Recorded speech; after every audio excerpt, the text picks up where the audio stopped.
Remember, when measuring doors, ensure you allow the required expansion gap of 5mm on both sides of the frame. This will give you room to square the frame in the opening. Care must be taken to ensure the structure is secure and it is safe to remove the existing door. Before any installation work is started, ensure to check the size, style and condition of the new door against the survey size and the actual aperture sizes.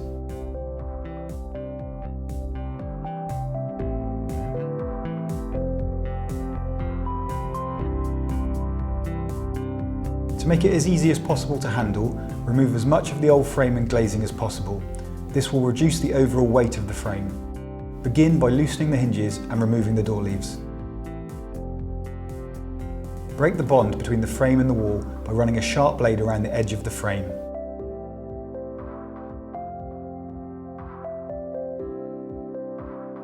When ready, remove the fixings and remove the old frame. Once the old door is removed, you will need to clear off any old sealant or debris left around the opening, removing loose mortar before rechecking the measurements.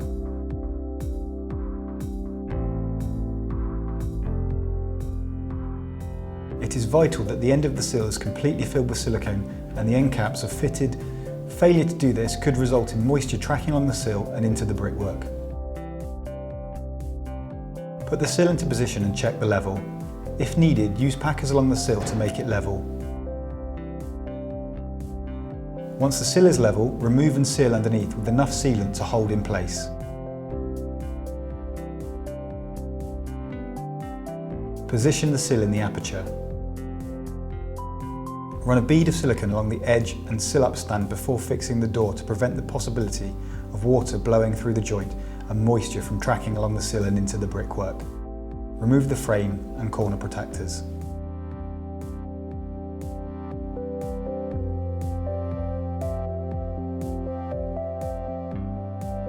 Check the frame labels to ensure that the door is fitted in the right orientation. Carefully place the frame into the opening above the sill, making sure that the frame is central and the 5mm expansion gap either side of the frame is maintained. Using a spirit level, plumb one side of the frame and place two temporary fixings 150mm from each corner. At this stage, do not fully tighten the fixings. It's advised you pilot drill first to ensure that the thermal break does not crack. Care should be taken not to over-tighten the fixings. Packers must be used adjacent to each fixing point. These should span the full width of the frame, and once the fixings are tightened, they will prevent the frame from distorting and help ensure that the outer frame is fitted square. Repeat this process on the other side of the frame, using a spirit level to ensure that the frame is parallel and true in the opening. Once both sides are level, parallel and plumb, place a fixing in the centre of the head, again using packers. Now put the rest of the fixings at 600mm intervals around the head and sides, not forgetting to tighten the original fittings at the end. It is vital to ensure that the outer frame is fitted square, plumb and level. Fit the door handle and check the door operation. If everything is fitted correctly, the doors should glide freely.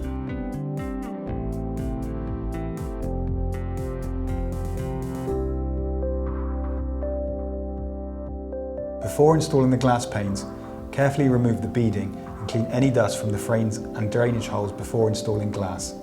It is vital that you don't mix the beads up, as they need to go back in the same position. The glass units will all be the same width unless there is a master traffic door, as in the case of this 3-pane door. The glass unit for a master traffic door is 6mm narrower so that it does not interfere with the door lock. It is vital to ensure that the narrow unit is fitted in the master traffic door. Starting with the first leaf, insert a glazing packer on the bridging packer that will come pre-fitted. Place the glass onto this packer. You will notice that there is a gap between the edge of the glass and the bridging packers. This is to enable you to insert glazing packers in the bottom corner of the hinge side and the top of the D handle side in order to secure the glass in place. This is the toe and healing process, and when done correctly, it transfers the weight of the glass to the hinges and allows the top hinge to hold the sash in place. Please see our other video for further details on how to do this in more detail. Once you've positioned the packers in the right location, secure them in place with silicone. Once the unit is in square and the sash is parallel in the outer frame, refit the beads in the sash. Place the short ones in first, ensuring to place them in the correct location and then the long ones. Take care not to scratch the beads when you are refitting them. Now move on to leaf 2, repeating the process, but this time do the opposite as a standard toe and heeling method. First insert glazing packers on the bottom corner of the hinge side, and then insert glazing packers on the top of the D handle side. Once the unit is square and the sash is parallel in the outer frame, refit the beads in the sash. Finally, move on to the master traffic door, repeating the process, inserting the glazing packers on the bottom corner of the hinge side, and then insert the glazing packers on the top of the handle side. Also insert packers on the top and bottom of the lock, fixing all packers with silicone to prevent movement. Once the unit is in square and the sash parallel in the outer frame, refit the beads in the sash. Check the operation of the door. Once all the leaves are glazed, fit the wedge gasket. Measure the gasket against each sash and cut the length for the width and height. Spray some window cleaning fluid onto the window to ease the fitting. Start at the left of the sash and insert the end of the gasket between the glass and the beading. Move along the edge, slightly skipping sections, causing slight loops, and then insert more.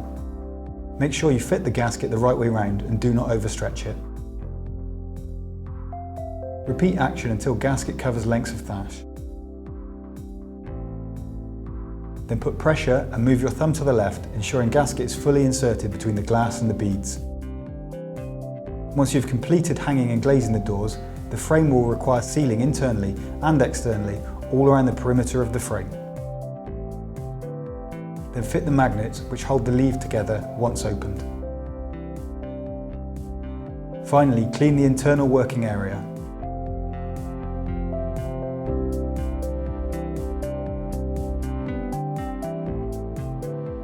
Remove any protection tape from the outside frame and then clean the door and frame to remove any dust before sealing the frame to the wall.